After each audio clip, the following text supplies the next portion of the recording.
everyone. As usual, Russia continues with the blame game regarding the Ukrainian strike against Sevastopol. So as more details emerge, here's what we know. Although, again, let's treat this as a developing story with information still coming in because the area is occupied by Russians. So it's going to be a while since we can get more sources other than Russian sources to confirm what happened. So, Crimea has been used by Russia as a military base. However, the tricky part about Crimea is that its only industry historically has been tourism. Okay?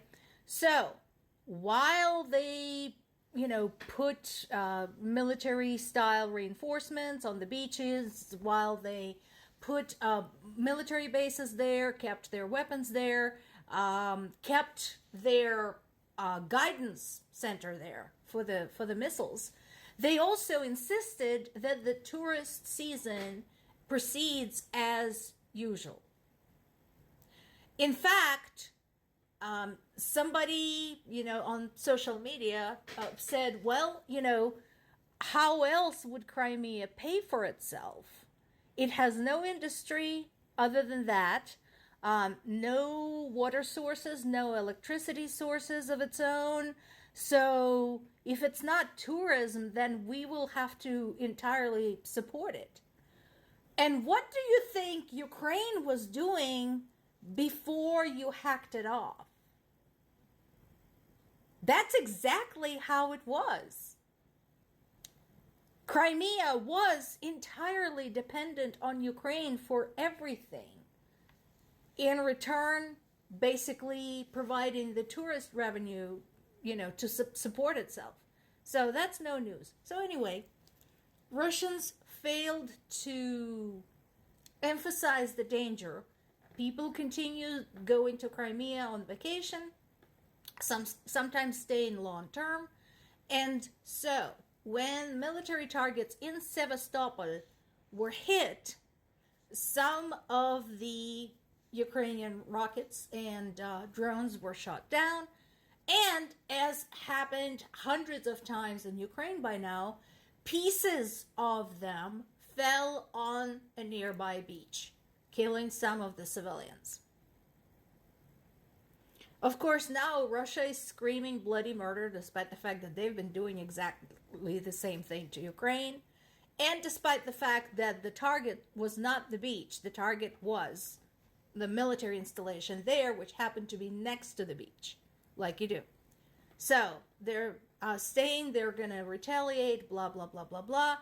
And once again, I invite everybody to consider what actually happened.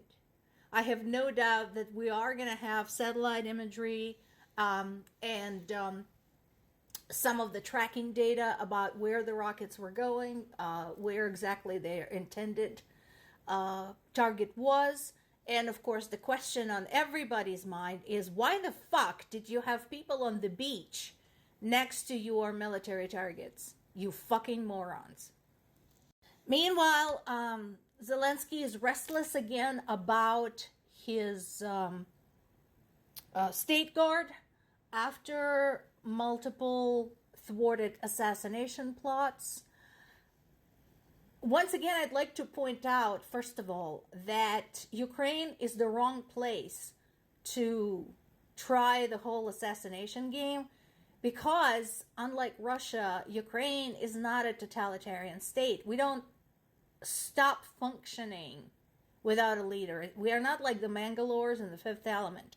We will still fight without a leader. We're going to find another leader, put him up there, hold a temporary election, install a temporary government. Exactly what we did, by the way, after Maidan. And survived. So, I don't know why they keep trying to assassinate Zelensky. Ukraine is not going to stop resisting the invasion without him. So, might as well stop trying. But he is shaking up the state guard looking for potential infiltrators. I can't say blame him, but we kind of have more important things to do right now, so it's neither here nor there. Now, the good news is that so far Ukraine managed to hit over 30 Russian oil refineries, terminals, and oil depots. There are actually photographs and satellite imagery showing the strikes. So while he did not provide details, this can be established.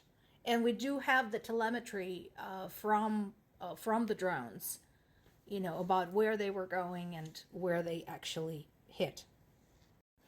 Now, this is no surprise. We've been talking about this for a long time, that there are some people in the EU who don't appreciate being in the EU.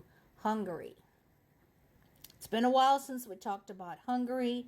So, Hungary had made clear its intention to oppose the use of interest off the frozen Russian assets to help Ukraine. And again, my question to Hungary is this.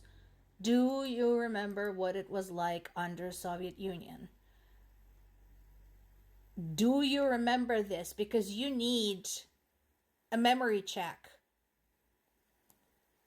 Because what you're supporting right now is basically a Russian Empire, Soviet Union hybrid. And by opposing the aid to Ukraine, you are undermining the principles under which EU operates. Unfortunately, as far as I know, there is no penalty. Just like there doesn't appear to be any effective penalty for violating, for example, the UN Charter, there's no penalty for supporting an enemy state in the EU, which is too bad because, it would be nice if it was possible to kick Hungary out of the EU, because I know at least one country who would absolutely love to take its place. Just saying. And again, in violation of, pretty much everything they can violate, Russia continues using chemical weapons. So far, Ukrainian military command says we have recorded 715 cases of use of ammunitions containing hazardous chemical compounds. And if you know how chemical weapons work, you understand that it's not just like a one-time deal, right? Chemicals penetrate into water, penetrate into the soil.